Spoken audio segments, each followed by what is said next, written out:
land to land surrounded by water, the lovely island of Sicily, which looks on the map as though Italy were trying to kick it into Africa. But don't let the map fool you. Nobody in his right mind would want Sicily to be anywhere but exactly where it is, in the middle of the Mediterranean, halfway between the ancient civilizations of Europe and the wild splendor of Africa. And on reflection, the atmosphere of Sicily is halfway between the two as well.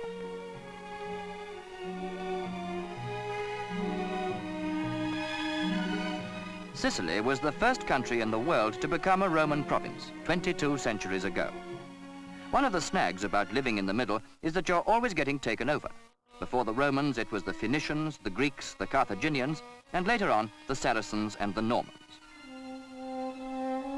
But they all left riches behind them, and of course descendants who have their own ways of remembering their ancestors, including the local art of puppetry.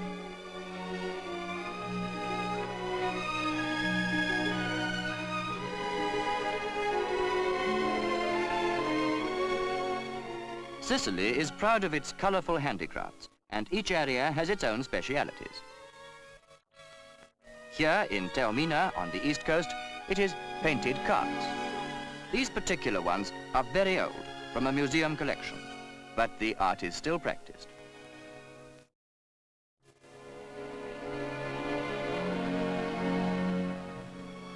And if you're going to all that trouble to decorate the cart, you might as well decorate the horse as well.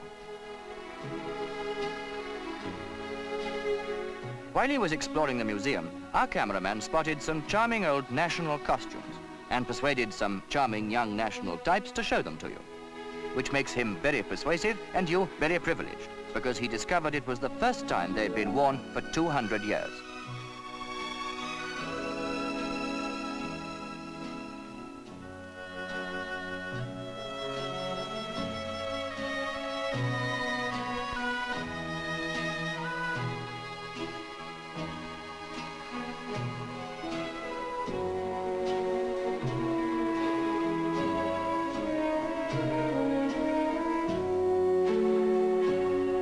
In 3,000 years, Sicily has absorbed the genius of many civilizations and made them into something entirely its own.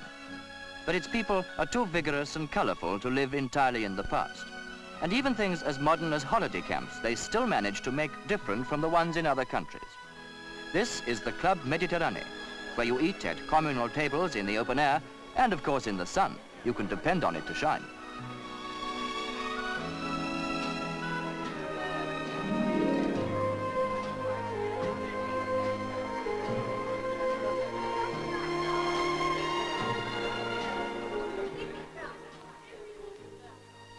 Thatched huts replace the familiar chalets, reminding you that Sicily's less than 100 miles from Africa.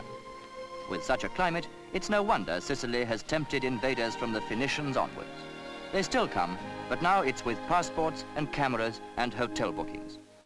A much better arrangement, the islanders think.